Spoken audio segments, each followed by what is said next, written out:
As you've seen throughout the month, it has been the unplanned and the unannounced which has been the fulcrum of every milestone in the Occupy movement.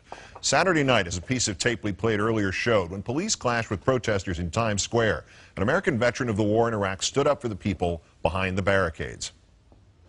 Why are y'all walking like there's a war going on? Nobody has guns! I'm in New York City. I am from New York City, and these cops are hurting people that I fought to protect. There's no reason for this.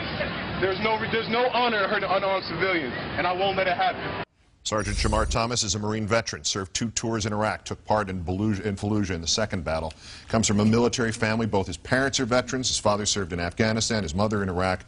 It's an honor to have you here, sir. Thank you. I appreciate it. Why'd you go to Times Square Saturday night, particularly wearing your medals and your uniform? I initially went to the protest on October 5th, and I saw the police brutality, and it made me want to get involved even more to, you know, the understanding that, you know, we have young men and women out here who are trying to inspire, you know, change.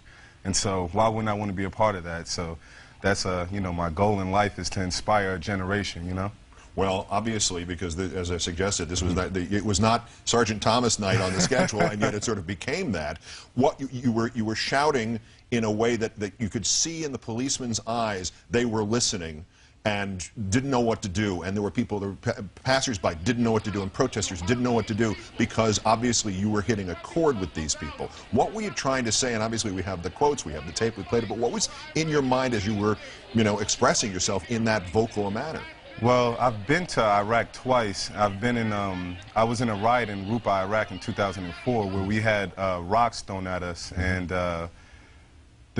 after the rocks were thrown, we didn't go beating up people and arresting people, you know what I mean? We kind of treated it with a level of humility, you know what I mean? And to have the cops beating, I saw, you know, a cop punching a woman in the face, you know, to see that in my own country, you know, my family fought for this country for people to have a right, and these people are peaceful. I haven't seen a video yet where I've seen them try to hurt the cops. So why are they using batons and sticks? Why are they in riot gear when nobody's trying to riot, you know? Did you have a sense at the time that they were listening to you? Oh, I know for sure they were listening to me. I have no doubt in my mind that they were listening to me.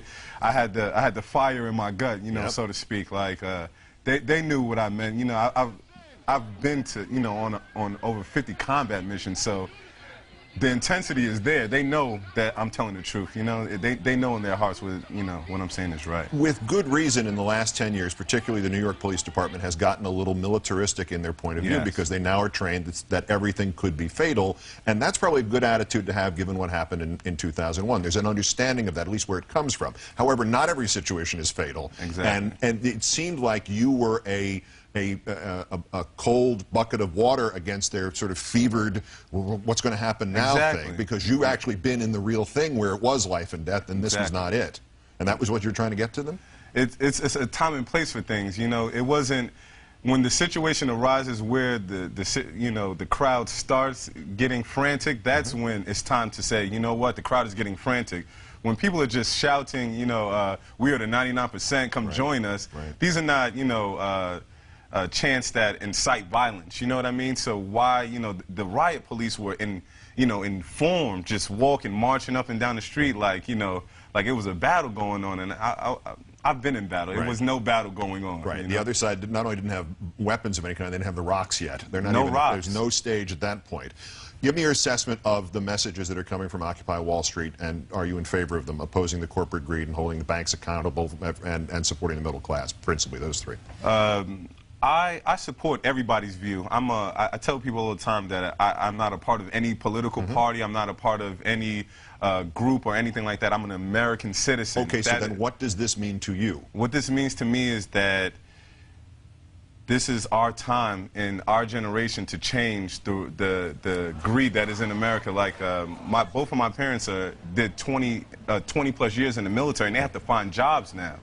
And it's like, I recruited for the Marines for 4 months, and it's like I taught kids to come join the Marines. So it's like, come join the Marines, and then what are you going to do after you get out of the Marines? You know what I mean? So it's like there's no, you know, there's no place for us to go now. You know what I'm saying? So is there a place, do you think, in Occupy, in the entire movement, in the protest movement that's beginning in this country, for veterans' rights, and particularly recent veterans' rights, to be addressed? Should there be some more attention paid to this fact? Well, that's the whole thing with the uniform. Sure. That's what I tell people, like, you know, I want to inspire the veterans to come out, because a lot of veterans have this thing where they don't want to speak against the government. They're so, you know, trained, like, oh, no, if I speak out, you know, speaking against the government is wrong, you know what I mean, because we have a chain of command, you know.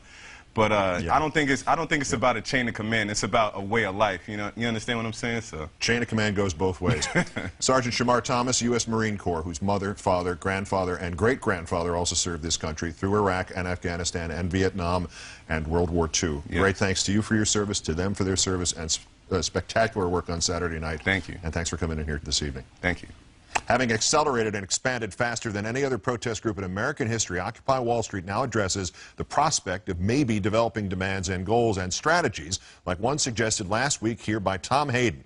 Mass, nonviolent arrests followed by each protester arrested demanding a jury trial, gumming up the system. Who better to follow up on that idea than Tom Hayden himself? He's next. This is Countdown.